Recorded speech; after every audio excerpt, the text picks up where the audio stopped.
Chris Watkin, and I'm on a mission to tell UK estate and letting agency that there's a different way to earn money, earn more money, and enjoy their job better by the self-employed model. I'm here with Sean Newman here today, who actually started his self-employed model probably about 10 years ago. Yeah. I'm a huge fan of you guys. I'm also a huge fan of EXP with Adam Day. I'm also a huge fan of Ken Williams. And my job, what I want to do is go out there and tell the world the good and the bad of self-employed agency. Why do you think, Sean, self-employed agency isn't for everyone? Talk to me. Okay, that's a good point. It isn't right for everybody because most people in the workplace today are employees, and I believe we've probably been conditioned into becoming employed and not having the hassle of running a business or being taking up responsibility. You know, you go to work, you do your hours, you go home, you get paid at the end of the week, and it's safe and it's comfortable and there's security there. And technically, you could have some employment benefits of BUPA, a pension, sick pay, redundancy pay, maternity pay, all of those things that are important to people. So it's not right for everybody because it's like when you're going to be working for yourself, when you're entrepreneurial, it's a step into the unknown. There's obviously risk, there's cost. I mean, what if you don't bring in any money? How are you going to pay the bills? And you've got wife and kids to support. It's not for everybody. I mean, I've spoken to people like yourself in the industry who run the hubs, the self-employed models, and also people on the other side who've joined, who've left after 3, 4, 5 months. And a couple are now starting to badmouth the model. Why do you think they weren't successful in the first place? Should they blame the model, or should they look at themselves in the mirror? Well, there's two important parts to this. There's the agent, and then there's the business that they work for, and it's got to be a mutually beneficial relationship, and they've both got to put things into that relationship, like any relationship. And an agent may be working somewhere and be great at listing houses. He's going out, he's got on the appointment, the free valuation, wins the listing, does really well, thinks, I'm brilliant, I can do this, I'll go and work for myself and earn more money. But when you're working for yourself, you're not just about being fed appointments. You've got to be prospecting. You've got to know how to generate that business and generate those leads, and then do the appointment and then convert those leads and sell those properties and the marketing and the pricing. Whereas sometimes listers or valuers in some other businesses are literally just doing that. They go out, brilliant presentation, promise the earth. So they're good on the sofa at converting, but they're not actually got themselves there in the first place. That's right. And often they're not the person selling it. They've listed it, goes back to the office, and there's someone in the office on the phone calling it out, or Rightmove inquiries are coming in, and they're on to the next one. And I've heard sellers say to me that, the guy came out, promised me the earth, and I never saw him again. I mean, have you had people through here that it hasn't been for them? Yes, definitely. I mean, we've improved our recruitment process. It's very strict, it's very long-winded, and there's lots of, and I can go into details about that, but it's not for my benefit, because if someone joins and they're not successful and they don't sell any houses, don't earn any money, it probably won't affect me at all. But for them, it's everything. It's their career, their life, their income, their mortgage payments. So I need to make sure it's right for them. So I'm very thorough to make sure that the people that join are going to be successful and it is right for them. And I say to people, this probably isn't right for you, and these are the reasons why. I mean, do you turn away more people than you accept? Oh, yeah. I mean, 1 out of 100 of inquiries will get to the point of joining us. Of application, I mean, we get applications all the time, and that's from people with experience and without. I mean, we've had Simon on here today, who's not an estate agent, and he's joined. So it's not the fact that you have to be an estate agent, is it? No. There's characteristics I look for that will and make. What are those characteristics? Okay, probably 5 things. The first thing is they're ambitious. They want to earn a lot of money and have a good lifestyle, and it's not. Everyone says to me, "Oh yeah, I want to earn £100,000," but Is it the money? No, it's not. It's not just the money. But if they want to do well, because this model is so good that actually you can earn good money by working 1 day a week, potentially, because but that's no good to me and it's no good to the client. We need people who are committed and they're ambitious. And when they say they want to earn big money, that's fine saying it. I need to know why do they need to earn it. And if they're saying, well, I've got 2 kids in university, I want to put my kids through private education, I'm going to get married, I want to save up for this new car, this new holiday, I want to buy to let investment properties. They've got to have a reason why, to give them the motivation to get up in the morning and get the business, because they need sometimes motivation and discipline are one of the things that is the downfall of agents on this model. Because if you can work from home and you don't need to be in the office at that time, and the telly's on and you go, oh, I just watch this, and then you're on Facebook, and then before you know, the whole day's gone and you haven't done anything. If you can't be disciplined and you haven't got the motivation, then you're probably not going to be successful. What's the second? So that was ambitious and they want to be successful.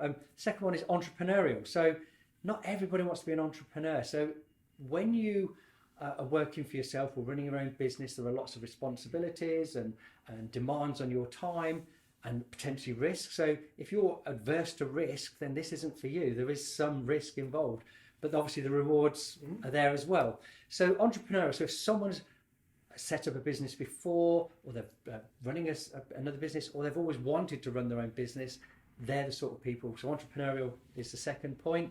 3. Third is proactive.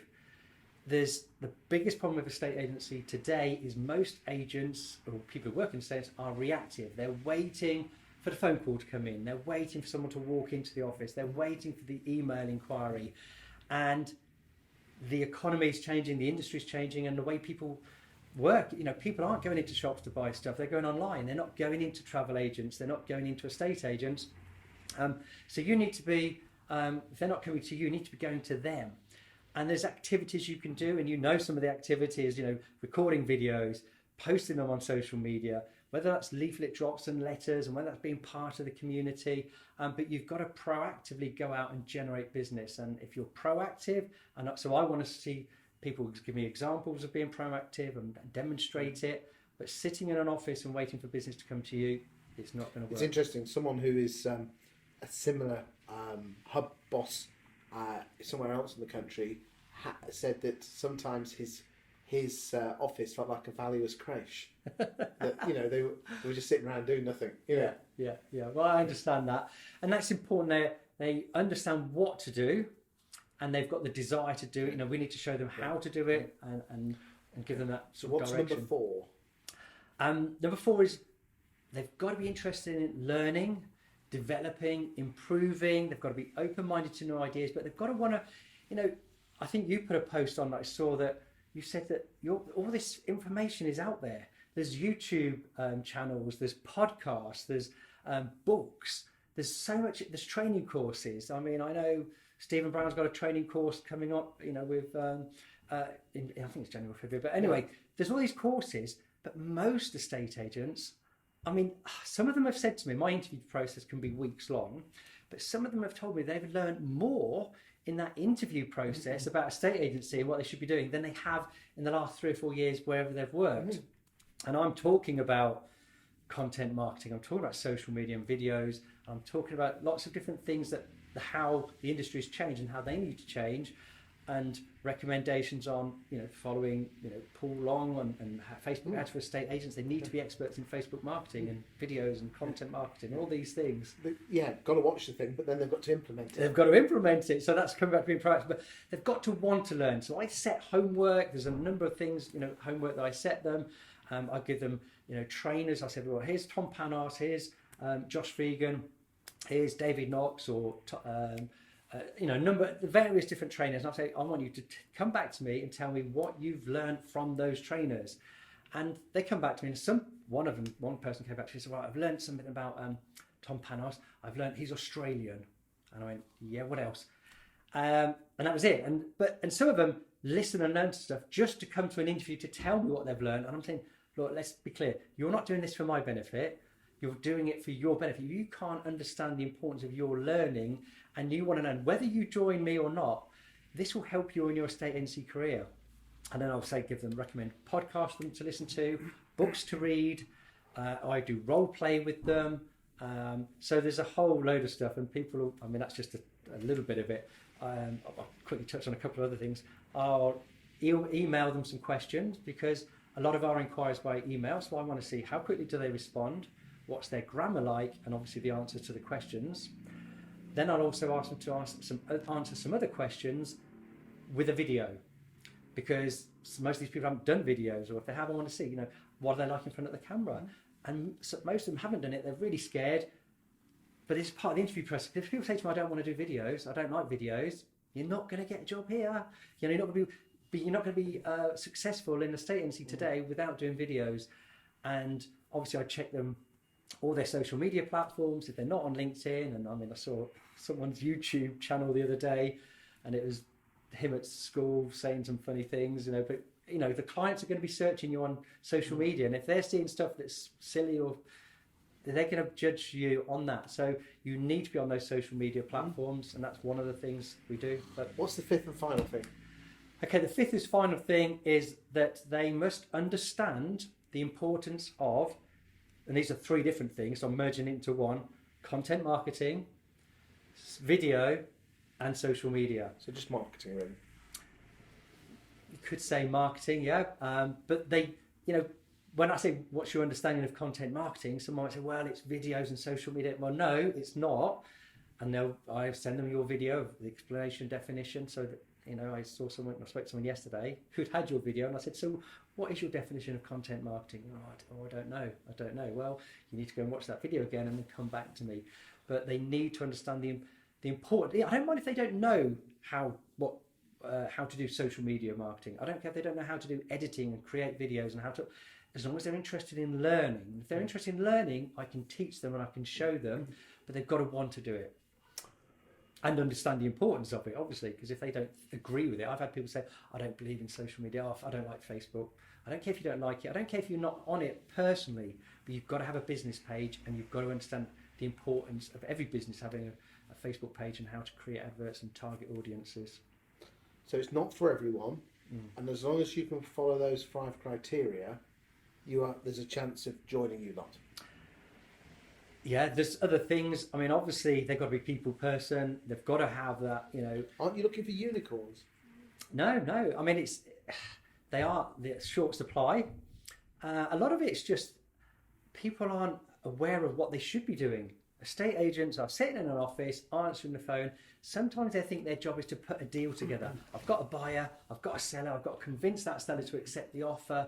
I've got, my understanding of a estate agency is completely different.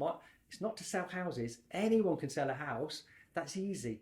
People can do it themselves. What I do as an estate agent, I'm acting on a client's behalf in their best interests, as a solicitor would, acting and advising them accordingly with their most important asset. I'm almost like a investment advisor, but to achieve the maximum price for that property, and to achieve the maximum price for that property, I've got to be an expert in marketing, and most estate agents aren't. Their expertise in marketing is stick it on Rightmove, and you've got to be an expert in negotiation. So I am, I've read lots of books about negotiation. I've been on courses about negotiation. I'm a very hard negotiator on my client's behalf, and when they're saying, "Oh, I'd accept that offer. That's great, Sean," I'm thinking, "I'm going to get more from these buyers." So, it's not great for the buyers. They're going to be paying more, but that's my job as an estate agent, to touch my client's best interest. If you don't mind me saying, there's almost like a cult-like mentality. You've got this 10 grand club, the 20 grand club. What the hell's all that about? So, it's a good point. It's a bit like, so obviously most of our agents don't brag and say, "Oh, look how much I've earned, this month," and they don't. And sometimes the new people don't realise what everyone else is earning, and I think I want to get that message across without boasting or bragging. So it's a little bit of recognition for people. So they get the 10k clubs, they've earned over £10,000 in personal commission in a month. Some are earned 20, some are earned 30. But it's a way of recognising them and rewarding them and saying well done. But it's a bit like when Roger Bannister, beat the 4-minute mile, and no one believed it was possible. And then suddenly when he did it, 100 other people did it. And I think in estate agency today, when people are looking at salaries that are being offered of 16 and 17 or 18,000 pound a year basics. I just saw a story in one of the trade press that estate agents in the UK are 24th out of 25 countries, the lowest paid estate agents in the world. And that's because the businesses aren't doing very well and therefore having to pay the staff less. And when you're paying staff less, or you're attracting less experienced staff or lower quality staff, then they're going to sell less houses and less houses, and then there's less money coming in. You've got to cut back on the marketing and cut back on the staff, and you sell less, and it's a downward spiral. And most estate agents are leaving, a lot of good estate agents are leaving the industry. We're not attracting good quality people. So we're putting the message out there that if you are good and you follow this process, you can earn a great income. And it's no surprise that in America, they're earning a lot of money and they're seen as professionals. They're seen as successful, entrepreneurial. People look up to estate agents. Here, they look down on estate agents, thinking that, well, you know, they're not trustworthy or whatever. So my plan is to raise the standards in the estate agency with help of people like you and other people that have got a similar sort of goal. And the way to do that is to attract better quality people, and to attract better quality people, you've got to pay more. And then that will raise the standards and they'll get better results for their clients. So it's good for the client, it's good for the agent, and it's also, I believe, good for the business. Because when businesses are suffering, and sometimes, you know, and I've had this in the crash in 2007, 2008, you know, we'd got this big payroll going out and no houses were being sold. We still had to pay out. Now, if tomorrow or next month we didn't sell a single house, I'm not paying anybody. You know, I've still got my other costs, and there's a question over whether you actually need offices. But, you know, I think we need to look at the business model. And I know there's some small one-office businesses who might think, well, I've got an office, I want to grow the business, but I don't want to open another office in another town. You could recruit a self-employed agent in the next town. So covering an area you're not already covering, and maybe have a different model for that. I know for a fact that people have rang me and said, who should I talk to? And I always give a couple of names out, one of which is yours. Are you happy for bosses of agents to give you a call and talk about the model and what you've learned? Because you've been doing it for 10 years now. I am, and I'm here to help people, and that's all I want to do, is help agents, help other businesses. I want to see a estate agency. I mean, what's your motivation of chucking all those videos out? You're almost giving everything away for free. Because I want to raise the standards. I'm talking to one agent or a team of 10 agents or however many in the room, but with the same time, I can put a camera up, and that can be seen by hundreds or maybe even thousands of people, and it's not. You know, it's just sharing what I know, in the same way that if you look at most successful people, whatever industry they're in, they've written a book, they're doing a podcast, they're sharing their knowledge. Actually, you feel like you're giving back. There's obviously, I learned from other people, I've read books, I've listened to podcasts. It's a way of giving back. It gives you a sense of purpose. And there's nothing more rewarding to me than giving or helping other people. And when you understand that and realize that that's an important part, it's great. People have said to me, oh, I've learned this, or I got that from you, or I've earned more money now, or we've done this. I get loads of good comments. I mean, there's obviously some bad comments as well. We get some people saying, well, you're talking rubbish. Good. I'm not here to say I'm right in everything. I'm just sharing what I do and what works, and hopefully it will help other people. Sean's not paid me to do this video interview, nor any of the other interviews that we've done today with his colleagues of the Fine & Country Newman's Network. I, along with Sean, am on a mission to make estate agents happier in their job and let them earn more money out of the process. It's not for everyone. And if you haven't got those 5 things that Sean most eloquently put through earlier on in the video, then it might not be for you, but it could be for you. And if you don't go finding out, how do you know? Because how many times have we sat on the fence and not made a decision in life? True, it is a big leap of faith, but hopefully by listening to some of the people who've already done it, people think, actually, I could do that, or, they were nervous or scared about doing it, and that's what I was, and they did it, and now they're happy. So, it has been life-changing for some people. It's, they've got the flexibility in hours, and, I mean, I don't know what people have said to you, but... A happy bunch. Good, that's good. Happy bunch. And as you say, it's not for everyone, but it could be for someone. It's different. It's not just about the money, right? But it gives, when you've got the money, it gives you lifestyle choices. You can, one of the biggest problems that people face is often it can be a financial issue, whether that's going to put pressure on relationships and concerns when you're working. But if you can get rid of that as an issue and you've got the money to do the things you want to do, and it could well be that you want to work less hours, you want to spend more time with the kids, pick the kids up from school, health, go to the gym. Like, there isn't the 9 to 5 anymore. It's you might have to do a viewing at 7 o'clock in the evening or take a call on a Sunday. But everyone wants to do that. I often do that, and it's not because I think, I've got to work. I actually enjoy what I do. But then you can go and have the time off the kids' nativity or sports day, can't you? You can't have it both ways, can you? Yeah, and it's not, you don't ask anyone's permission. You don't have to be there at a certain time. You're not being told what to do, when to do it, and there's nothing worse. And this is the freedom that people love, is they're not stuck in an office or tied to a desk. The best bit of our business, our estate agency industry, going out, talking to people, being part of the community. And when a lot of our guys are doing stuff, like they might go and pick the kids up from school. Actually, they're still working because they're talking to all the other parents. They might be at the tennis club or down the pub. Technically, it's work because they're networking with it, and it's all I'm going to use that with my wife. I'm working, it's networking. But anything you do, if you're talking to other people, what I would recommend is you let them know 2 things: your name and what you do. And then that starts a conversation, and then you build a relationship, and then they go, oh, and you can give them a business card or whatever, or they can find you on social media, and then they want to use you because they know you and they like you and they trust you because you're a parent at the school or you're a member of the club, the church. People. Yeah, it's so true. Thank you for your time today. No, it's been a pleasure. I've enjoyed it. Thank you very much.